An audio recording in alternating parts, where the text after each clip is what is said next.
Hello everyone, this is Meenu Dhankhar and welcome back to my YouTube channel hashtag commerce vibes. तो class 11th accountancy chapter कर रहे हैं 16 और chapter है अपना डेप्रिसिएशन। इस वीडियो में करने वाले हैं हम इसका क्वेश्चन नंबर 30। तो देखें एक बार क्वेश्चन नंबर 30 की given information. Books of Mumbai chemical limited showed A following balance on the 1 April 2019। Machine का ओपनिंग बैलेंस दे रखा है 10 लाख और प्रोविजन फॉर डेप्रिसिएशन का 4,05,000। 1 April 2019 machine which has a cost of 2 lakh on 1 October 2016। एक machine है जो 1 अक्टूबर 2016 को खरीदी गई है और उसकी कॉस्ट है 2 लाख। ठीक है, 1 अप्रैल 2019 को उसको बेच दिया। इसी मशीन को कब बेच दिया? 1 अप्रैल 19 को इसको बेच दिया है कितने में? 80,000 में। ठीक है, the firm rights of depreciation 10%, depreciation 10% under the reducing balance method. Reducing मतलब रिटर्न डाउन, यानी हर बार जो वैल्यू है वो कम करके आएगी अपनी। Up to 31 March each year you are required to prepare machinery and provision for depreciation account. तो देखें एक बार इसमें हमें करना क्या है। देखो, एक मशीन है हमने 16 में खरीदी थी 2 लाख की। ठीक है, उसको 80,000 का बेच दिया। अभी हमारे पास जो ओपनिंग है वो लिख लेते हैं। ओपनिंग बताइए हमें कब, किस डेट को? हमारी ओपनिंग है 1/4/19 को। हमारा ओपनिंग बैलेंस है टू बैलेंस बीडी। अब देखो, टोटल बैलेंस दे दिया हमें 10 लाख, लेकिन 10 में से एक ऐसी है जो हमारी रिड्यूसिंग है, यानी 2 लाख को हम पहले ही सेपरेट कर लेंगे। तो 10 लाख के 2 हिस्से करेंगे, 2 लाख प्लस में 8 लाख, 2 हिस्से करेंगे तो टोटल हो गया 10 लाख। ये लगा लो अपनी मशीन 1 और ये मशीन 2, टोटल हो गया 10 लाख। कोई नई मशीन खरीदने की इसमें बात कही नहीं गई है।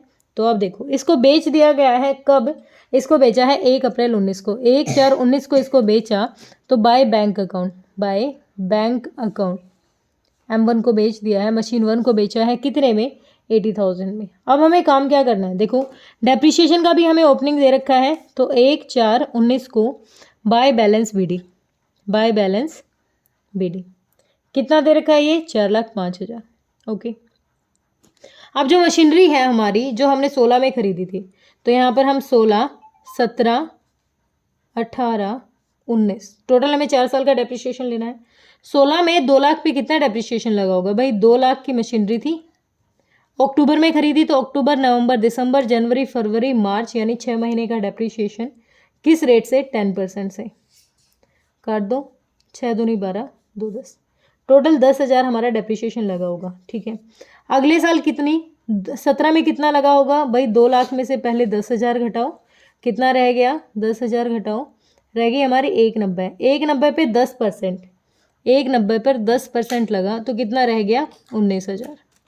ठीक है, अब यहाँ पर टोटल कितना था? 190 बच गया। 190 में से 19,000 लेस कर दो, 190 में से 19,000 लेस कर दो तो कितना रह गया? ये हमारा 1,71,000। इसका 10% निकालो, इसका 10% कितना आ जाएगा? 17,100 रुपये। अब यहाँ पर 19 में बेच दिया और साल की शुरुआत में ही बेच दिया है। ठीक है, साल की शुरुआत में ही बेच दिया तो यहाँ पर किसी भी तरीके का डेप्रिसिएशन नहीं लगेगा। तो अब यहाँ पर हमें लास्ट हमारी वैल्यू है कितने की है? 1,71 में 1,71 नहीं, हाँ, 1,71,000 में से 17,100 लेस कर दो, 17,100 लेस करो। 0 0 9, 10 में 7 गया 3 और 6 में से 1 गया 5। हमारी जो अभी मशीन की वैल्यू है वो 1,53,900 रुपये है। और इसको बेच कितने में दिया? देखो, हमने रिड्यूसिंग किया। हमने क्या किया? 2 लाख में से पहले 10,000 घटाया तो 190 आ गया। 190 पे 10% लगाया, फिर उसमें से वैल्यू रिड्यूस की, फिर यहाँ पर 1,53,900 आ गया। 1,53,900, अभी उसकी वैल्यू अगर इतनी है तो हमें इतनी ही मिलनी चाहिए डेप्रिसिएशन लगने के बाद। लेकिन इसको बेचा कितने में है? 80,000 में।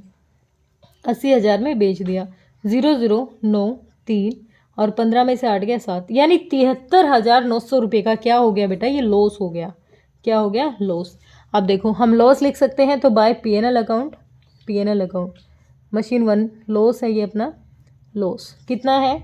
73,900।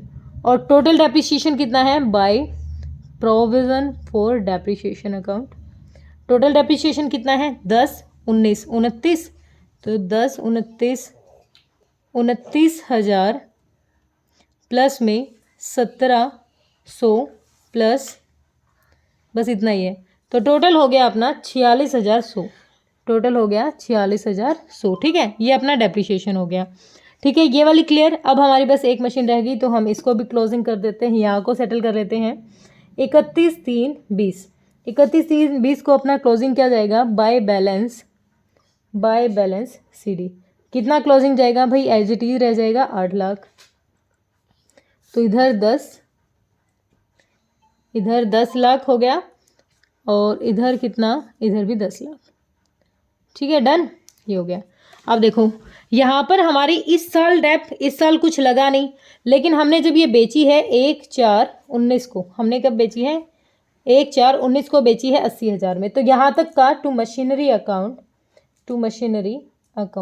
टोटल डेप्रिसिएशन कितना दिया है भाई, टोटल डेप्रिसिएशन अभी हमने लिखा था कितना, 10, 19, 29 और ये ऐड किया तो टोटल अपना आ गया था 46,100। टोटल जो डेप्रिसिएशन है वो 46,100 है।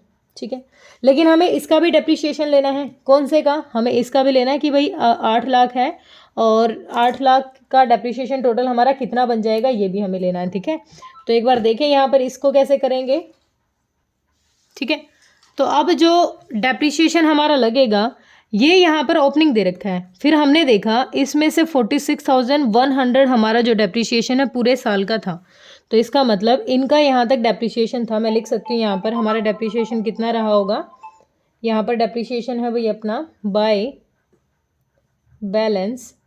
डेप्रिसिएशन। पहले बैलेंस को एडजस्ट कर लूँ, पहले इस 4,05,000 में से मैं जो डेप्रिसिएशन देखूंगी, मेरा मशीन 1 और मशीन 2 दोनों पे मेरा डेप्रिसिएशन, मशीन 1 का तो ये मैंने निकाल लिया, तो मशीन 2 का इसमें से लेस करूँगी तो कितना बन जाएगा, 009, और ये कितना बच गया, 4, 14 में से 6 गया 8, 2 और 3, 3,28,000। मतलब यहाँ पर हमें वो रिटर्न डाउन नहीं होता ना, तो डायरेक्ट कर लेते।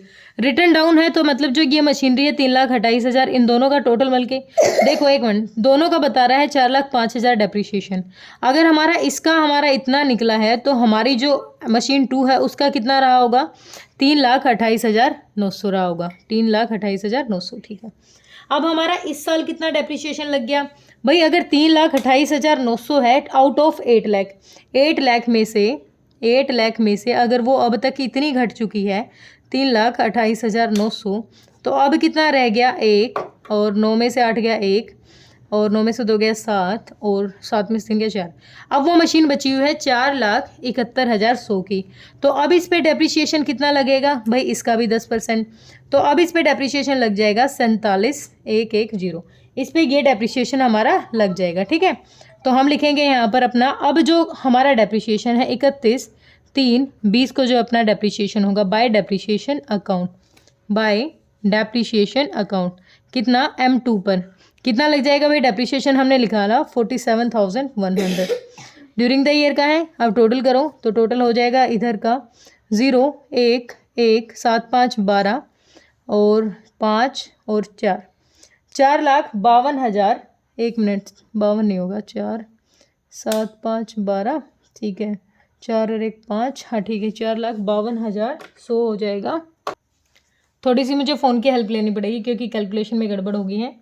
4,05,000 में से हमारा अगर इसका हिस्सा 4600 है तो 3,58,900, अच्छा 3,58,900, 4600 जाने के बाद 3,58,900 रह गया भाई, 3,58 है। तो यहाँ पर भी कितना, 58 कैसे, हाँ 9 में से 4 गया 5, यहाँ पर मैंने गड़बड़ कर दी, 3,58,900। तो अब इसका 3,58,900 में से ये इसका वैल्यू है। अगर वो मशीनरी अभी 8 लाख की थी, अभी वो मशीनरी 8 लाख की बता रहा है और उसकी वैल्यू 3,58,900, अगर इतनी रिड्यूस हो चुकी है तो हमारी कितने की बची हुई है, वो अभी बची हुई है 3,58,900 यानी 4,41,000 की बची हुई है। ठीक है, 4,41,000 की वो मशीनरी बची हुई है। दोबारा देखो, टोटल ये बता रहा है तो इसका तो निकाल लिया क्योंकि रिटर्न डाउन वैल्यू है ना, तो हमें तो अमाउंट के हिसाब से निकालना है। अब वो मशीन इतनी बची हुई तो इसका 10% कितना हो जाएगा, 4,400, और 4,400 हुआ तो टोटल कितना हो जाएगा भाई, 4,05,000 माइनस प्लस करेंगे कितना, 44,110, तो 449 कितना आ जाएगा, 4,49,100। ये ठीक हो गया। तो इधर भी कितना आ जाएगा हमारा 4,49,100। अब इसमें से लेस करेंगे हम कितना, हम इसमें से लेस कर देंगे 4600, तो 4,03,010, 4,03,010 ये अमाउंट आ जाएगा अपना क्लोजिंग 31/3/20 को, 31/3/20 को, तो टू बैलेंस CD क्लोजिंग आ जाएगा। ठीक है, यहाँ अमाउंट में थोड़ी गड़बड़ हो गई थी। अब आगे समझ में, रिटर्न डाउन है तो उस वैल्यू को रिड्यूस करके ही तो डेप्रिसिएशन निकालेंगे। तो ये रिड्यूस होने के बाद इतने हैं, तो इसका डेप्रिसिएशन इसका 10%, 1 0 हटा दो। ठीक है, क्लियर हुआ? कोई दिक्कत है तो कमेंट सेक्शन में डालना। Thank you so much.